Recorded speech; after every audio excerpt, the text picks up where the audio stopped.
Hello दोस्तों, welcome back to my channel. और दोस्तों, आपकी प्लेलिस्ट पूरी करने के लिए ऑर्गेनाइजेशनल बिहेवियर की मैंने ये वीडियो बनाई है। जैसा यूनिट 1 हमारी पूरी बन चुकी है और यूनिट 2 का पार्ट ए बन चुका है। पार्ट 2 ये है जिसमें हम पढ़ेंगे वैल्यूज़ एंड एटीट्यूड के बारे में। बहुत छोटा सा टॉपिक है, अलग अलग लेके इधर चल रहा हूँ ताकि आपको वीडियो लंबी ना लगे और आप 5-6 मिनट में इस टॉपिक को पूरा खत्म भी कर लो। ठीक है, तो स्टार्ट करते हैं बिना किसी बकवास के। बस इतना कहना चाहूँगा कि भाई अगर वीडियो अच्छी लगी हो तो चैनल को सब्सक्राइब कर लेना और ज़्यादा से ज़्यादा लाइक कर देना। बस इतना ही हमसे उम्मीद है। तो चालू करते हैं दोस्त। किसी ने पूछा आपसे कि वैल्यू एंड एटीट्यूड्स क्या होते हैं। किसी ने आपसे क्या पूछा, वैल्यू एंड एटीट्यूड्स क्या होते हैं। तो मैंने कहा वैल्यू का मतलब होता है it refers to believes share by members of a particular culture. जब कभी कोई इंडिविजुअल अपनी किसी कल्चर के बारे में अपनी बात बताता है तो हम उसको बोलते हैं वैल्यूज़। वैल्यूज़ का मतलब समझते हैं आप कैसे। सपोज करो मैं अगर शर्मा हूँ तो मैं अगर कुछ बात बता रहा हूँ इस शर्मा या ब्राह्मण कास्ट के बारे में, कल्चर के बारे में, तो वो क्या है, वैल्यूज़। समझ रहे हो। फिर जैसे सपोज करो मैं मैथ सब्जेक्ट है, उस सब्जेक्ट के बारे में आपको इंटीमेशन जानकारी दे रहा हूँ तो ये उसकी वैल्यूज़ है।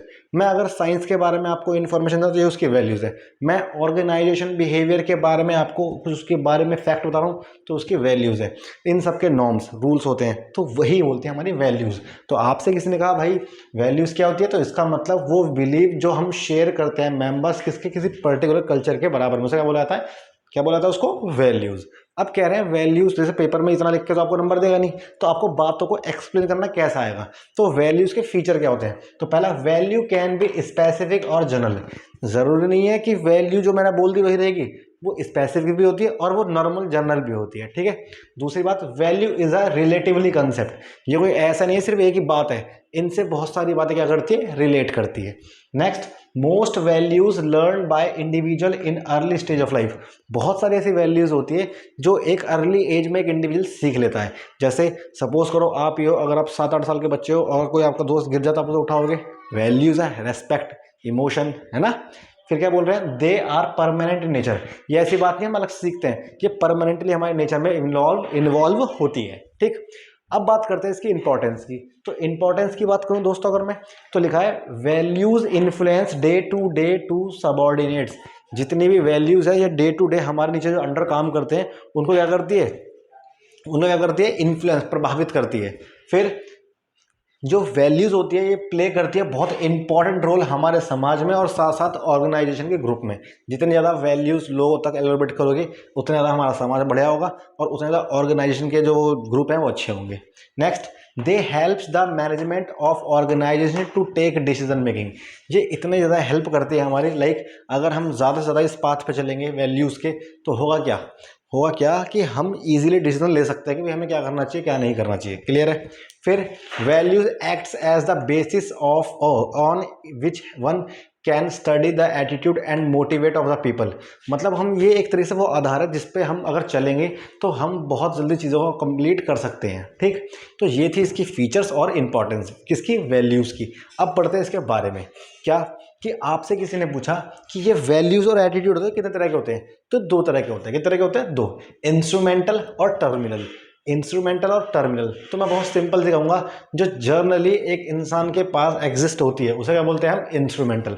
बोले तो कि जो नेचर में ऑलरेडी है उसे क्या बोलते हैं हम, instrumental. Like honesty, polite, helpful, responsible, ये हर एक व्यक्ति में पाई जाती है। अब आप बोलोगे भैया चोर तो ऑनेस्ट होता नहीं है लेकिन वो अपने काम में तो ऑनेस्ट है, समझो।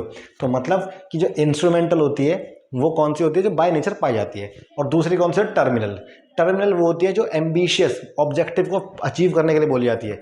जैसे मैंने आपसे बोला कि जो हम चाहते हैं कि हमें आउटकम यही मिले, कैसे।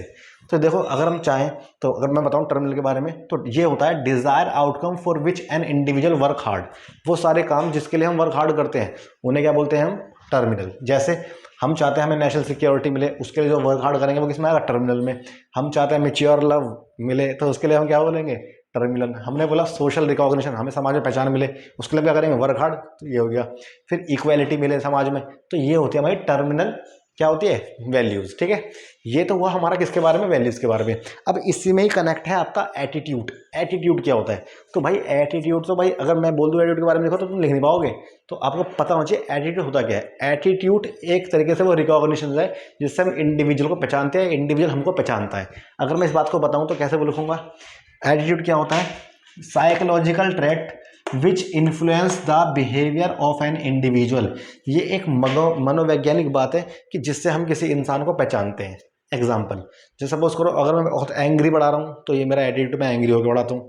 मतलब इंसान की छवि, उसका एटीट्यूड, ठीक है, तकब्बुर नहीं, मतलब कि उसका घमंड नहीं, हम अलग बात कर रहे हैं। ठीक है, तो आपसे मैंने बोला एटीट्यूड क्या होता है, वो साइकोलॉजिकल ट्रेट जो इन्फ्लुएंस करता है बिहेवियर किसी इंडिविजुअल का, कोई डाउट तो नहीं है।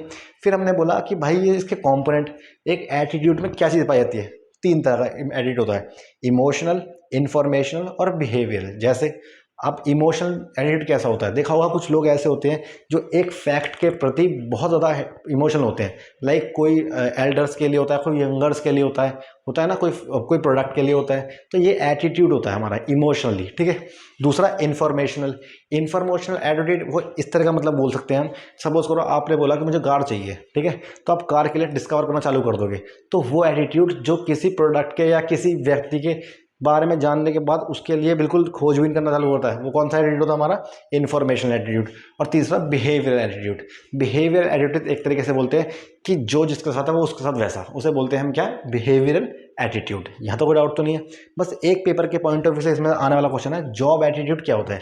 तो जॉब एटीट्यूड वो एटीट्यूड है जो जॉब के प्रति हमारे वे ऑफ वर्क को बताता है। कैसे लिख रखा है, an individuals feeling and approaches towards his job is called job attitude. अब इसको कितना एक्सपेंड कर सकते हो कि जॉब एटीट्यूड वो एटीट्यूड होता है जो जॉब के टूवर्ड्स लोगों के वे ऑफ वर्क को शो करता है कि लोग कैसे काम करते हैं। अब इसके भी तीन पार्ट्स होते हैं, क्या क्या, जॉब सेटिस्फैक्शन, जॉब इन्वॉल्वमेंट और ऑर्गेनाइजेशन कमिटमेंट।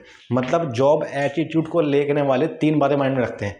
पहला एटीट्यूड होता है जॉब सेटिस्फैक्शन, वो एटीट्यूड जो अपनी जॉब से सेटिस्फाइड होके, मतलब सपोज करो मैं अगर अपने इस काम से सेटिस्फाइड हूँ तो मेरा जॉब सेटिस्फैक्शन कहलाएगा। ठीक है, दूसरा क्या है, जॉब इन्वॉल्वमेंट।